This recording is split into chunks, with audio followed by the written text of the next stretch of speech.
Avant, je pensais que réussir, c'était simple. Travailler plus, gagner plus, et un jour, pouvoir enfin vivre la vie que je voulais. Mais un jour, j'ai compris quelque chose qui a tout changé. Gagner de l'argent ne suffit pas pour devenir riche. Alors toutes les personnes avec un bon salaire seraient libres. Mais ce n'est pas le cas. Beaucoup sont stressés, fatigués et recommencent chaque mois à zéro. Pourquoi? Parce qu'on leur a appris à gagner de l'argent, mais pas à le garder, ni à le faire grandir. Le vrai problème, le vrai danger est là. Dépenser est facile, automatique et surtout agréable. Construire, au contraire, demande du temps, de la discipline et souvent, ça ne se voit pas au début. Alors, la vraie bataille, ce n'est pas contre l'économie, c'est pas contre les autres, c'est dans tes choix quotidiens. Et si tu perds cette bataille, peu importe combien tu gagnes, l'argent va toujours disparaître. La prise de conscience. Je vais te dire quelque chose qui m'a coûté cher. Pas seulement en argent, mais en temps. Quand j'étais plus jeune, je pensais que l'argent était le but. Je me disais, si je gagne plus, tout va s'arranger. Mais j'avais tort. Parce que l'argent, en réalité, n'a aucun pouvoir. Il est neutre. Il n'a ni directive.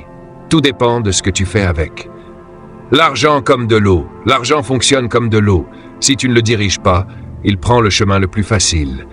Et ce chemin, c'est toujours le confort, la facilité, la consommation. Moi aussi, je gagnais de l'argent. Et à la fin du mois, je me demandais où est-ce qu'il est passé.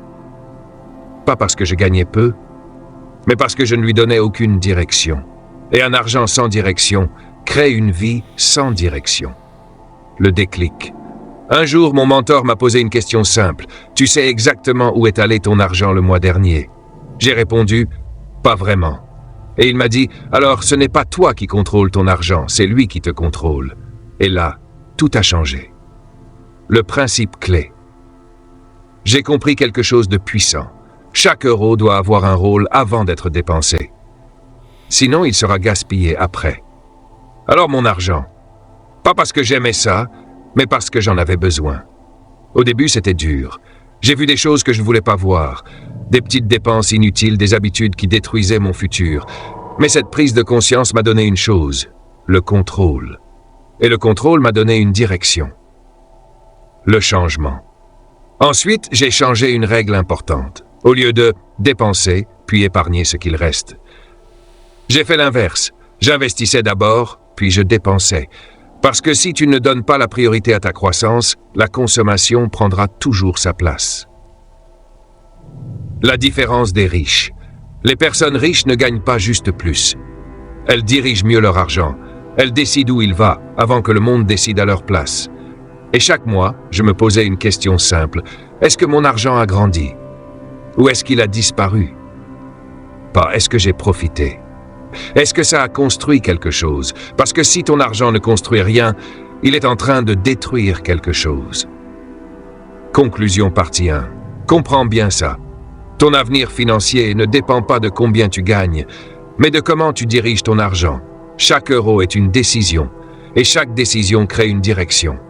Et avec le temps, ta vie. Et le jour où tu reprends le contrôle, ton futur commence à changer. Le piège que personne ne voit. Maintenant, laisse-moi t'emmener plus loin, parce que comprendre comment diriger ton argent, ce n'est que le début. Le vrai changement commence quand tu comprends une chose essentielle. Tout ce que tu achètes ne t'aide pas forcément. Pendant longtemps, je pensais que tout ce que je possédais était une réussite. Une meilleure voiture, de beaux vêtements, plus de confort. Je croyais avancer, mais en réalité, je reculais sans m'en rendre compte. Les deux types de décisions. Il n'existe que deux types de décisions financières, celles qui mettent de l'argent dans ta poche et celles qui en enlèvent. C'est aussi simple que ça, mais ce n'est pas facile, parce que ce qui te fait perdre de l'argent fait souvent du bien sur le moment, alors que ce qui te fait gagner de l'argent demande du temps et de la discipline. L'erreur qui coûte cher. Je me souviens d'un moment précis, j'ai acheté quelque chose que je pensais mériter. Sur le moment, je me sentais fier. Mais après, les paiements sont arrivés, les dépenses ont continué et j'ai compris une chose. Ce n'était pas moi qui possédais cet objet, c'était lui qui me possédait. Chaque mois, il prenait mon argent et ralentissait ma progression. La grande révélation, c'est là que j'ai compris. Ce n'est pas parce que quelque chose a de la valeur que ça apporte de la valeur à ta vie. Un actif, lui, fonctionne différemment. Il ne te prend pas, il te donne. Au début, c'est discret, presque invisible.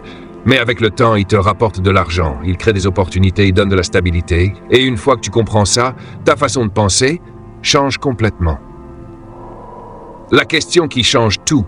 À partir de ce moment, j'ai commencé à me poser une nouvelle question. Est-ce que j'en ai envie?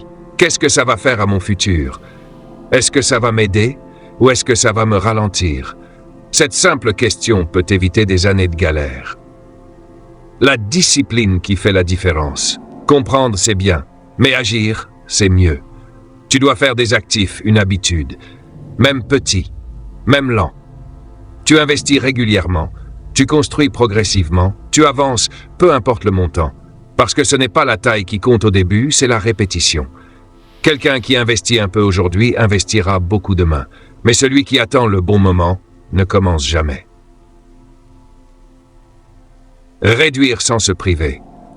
En même temps, tu dois apprendre à réduire ce qui est inutile. Pas tout d'un coup, pas avec frustration, mais intelligemment.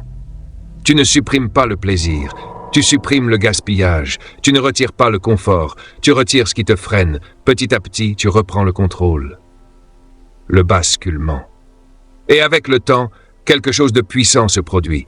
Tes dépenses ne contrôlent plus ton argent. Tes actifs commencent à le soutenir. C'est là que tout change. Tu passes de travailler pour l'argent à laisser l'argent travailler pour toi. La vraie richesse. Au final, ta vie ne sera pas construite par combien tu gagnes, mais par ce que tu gardes et ce que tu fais grandir. Parce que c'est ça, la vraie différence. Mais attention, il y a encore quelque chose que la plupart des gens ne comprennent pas.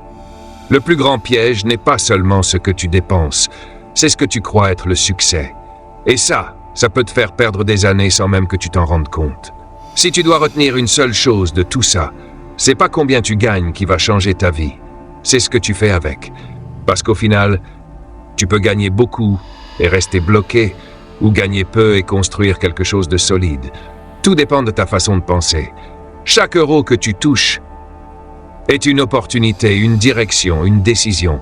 Soit tu l'utilises pour construire ton futur, soit tu l'utilises pour le ralentir. Et la vérité, c'est que la plupart des gens ne deviennent pas pauvres du jour au lendemain, ils le deviennent à cause de petites décisions répétées chaque jour. Mais la bonne nouvelle, c'est que ça fonctionne aussi dans l'autre sens. De petites décisions intelligentes répétées chaque jour peuvent complètement transformer ta vie. Tu n'as pas besoin d'être parfait. Tu n'as pas besoin d'avoir beaucoup d'argent. Tu as juste besoin de commencer.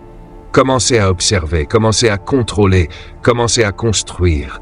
Parce que le moment où tu passes de consommateur à créateur, tout change. Tu arrêtes de courir après l'argent et tu commences à le diriger. Et c'est là que ta liberté commence. Maintenant, dis-moi en commentaire, est-ce que ton argent travaille pour toi? Ou est-ce que tu travailles encore pour lui? Et si cette vidéo t'a ouvert les yeux, abonne-toi maintenant, active la cloche. Parce que ici, on ne parle pas seulement d'argent, on parle de liberté.